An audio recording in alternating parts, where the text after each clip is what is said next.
नमस्कार दोस्तों, राधे राधे। आज हम बात करेंगे श्री राधा महापाव द अल्टीमेट सोल कनेक्शन के बारे में।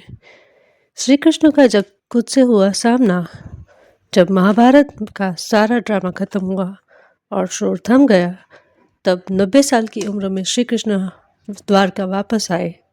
बाहर से सब फिट लग रहा था, लेकिन वो वैसे ही स्फूर्तिले, स्वस्थ, उत्साही थे, पर अंदर ही अंदर वो किसी चीज़ को मिस कर रहे थे। अगर आपको राधा की वाइब को समझना है तो पहले श्री कृष्ण के माइंड को समझना होगा। बिना गहराई में उतरे हम किनारे बैठकर समंदर का अंदाजा तो नहीं लगा सकते ना। जब श्री कृष्ण द्वारका लौटे तब वैसे तो सब ठीक लग रहा था, पर उनके सभी प्रियजनों को पता लग रहा था कि कुछ तो हुआ है जो श्री कृष्ण को हैरान कर रहा है। लेकिन किसी में उनसे पूछने की हिम्मत न थी कि हुआ क्या है। श्री कृष्ण अपने मन की बात केवल दो ही लोगों से करते थे। एक थे नारद जी, जो काफ़ी दिनों से आए ही नहीं थे, और एक थे उद्धव जी, जो उनके प्रिय मित्र थे, जिनको किसी काम से हस्तिनापुर भेज दिया गया था। अब श्री कृष्ण की बेचैनी दिन ब दिन बढ़ती जा रही थी और सबकी चिंता उनको लेकर बढ़ती जा रही थी। श्री कृष्ण द्वारका के राजा थे, पर उनका मन महलों में नहीं लगता था। वो घंटों तक अपनी खिड़की में बैठकर समंदर की लहरों को देखते रहते थे। लोगों को लगता था कि वो डिप्रेस्ड है, उदास है, पर असल में तो वो ज़ेन मोड में थे। वो अपने इनर वर्ल्ड में वापस चले गए थे। श्री कृष्ण को सब याद आ रहा था। गोकुल में गायों के साथ बिताया हुआ समय, ब्रज में गोप गोपियों के साथ, और उनकी प्यारी यशोदा मैया के साथ, और सबसे अधिक उनकी प्रिय सखी राधा के साथ लड़ने झगड़ने में, खेलने में, उत्सव मनाने में, रास करने में जितना मज़ा आता था, वो मज़ा द्वारकाधीश बनने में कहाँ। श्री कृष्ण को अपने मित्रों के साथ, अपने गोप गोपियों के साथ माखन चुरा के खाने में बहुत मज़ा आता था। ये तो हम सब जानते ही है। अब जब उनका अवतार कार्य पूर्ण होने का समय नज़दीक आ रहा था, तब उन्हें अपने सारे मीठे अनुभव याद आ रहे थे। उन्हें जल्द ही मानव लोक छोड़ के अपनी गोलोकेश्वरी राधा जी के पास जाना था। लेकिन अचानक उन्हें याद आया कि श्री राधा अभी गोलोक में तो नहीं है। वो तो श्री दामा जी के श्राप के अनुसार प्रभु की विरह में कहीं पर तड़प रही होंगी, और उनका मन और विचलित हो जाता था, क्योंकि वो भी विरह का दर्द महसूस कर रहे थे।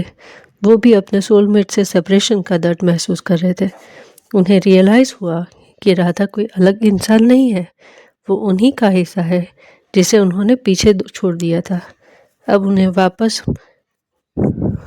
राधा के पास जाना था।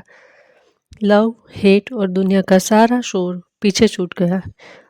बस एक डीप कनेक्शन राधा के साथ बचा हुआ था। अब तो उठते बैठते, खाते पीते, सोते जागते हर समय उनको याद आने लगी। उन्हें कदम के वृक्ष, यमुना जी का किनारा, और पुत्र विरह में लाला को ढूंढती हुई उनकी यशोदा मैया, और सबसे ज़्यादा उनकी बांसुरी, सब बहुत याद आ रहा था। उनकी याद इतनी गहरी हो चुकी थी कि अब तो उन्हें सपने में भी ये सब दिखने लगा। जैसे ही सपने में ये सब दिखता, वो अचानक से उठ जाते, उनकी नींद खुल जाती, और वो घंटों तक समुंदर के किनारे बैठकर समुंदर की लहरों की गहराइयों को देखते रहते थे। पता नहीं क्या दुख देखता था उन्हें। धीरे धीरे उनको सब में श्री राधा दिखाई देने लगी, अपनी बांसुरी में, अपनी गाय में, यहाँ तक को कि उनकी माँ में भी उन्हें श्री राधा के दर्शन होने लगे। ये था श्री कृष्ण का राधा महाभाव। राधा महाभाव का मतलब है कि खुद को पूरी तरह से उनमें खो देना। जब आप किसी से इतना प्यार करते हो कि आप खुद वो बन जाते हो, तो दुनिया की कोई दूरी मैटर नहीं करती। राधा महाभाव प्यार वो नहीं है जो मिलता है, प्यार वो है जो तुम्हारे अंदर बसा है। जहाँ शब्द कम पड़ जाते हैं, वहीं से सच्चा कनेक्शन शुरू होता है। जो श्री राम अवतार में सीता जी का त्याग करके श्री राम जी को दिव्य सीता महाभाव हुआ था, उससे कई ज़्यादा पीड़ादायक, अनन्य और अभूतपूर्व था श्री कृष्ण का श्री महा और राधा भाव। अगर हम हमारे शब्दों में कहें तो किंगडम बड़ा है उनका, पर दिल का कोना है। है खाली, बिना राधा के द्वारका भी जैसे ख्याली है। अब दूर होकर भी उनसे उनके इतने पास है, यही तो श्री राधा भाव का सबसे गहरा एहसास है। राधे राधे।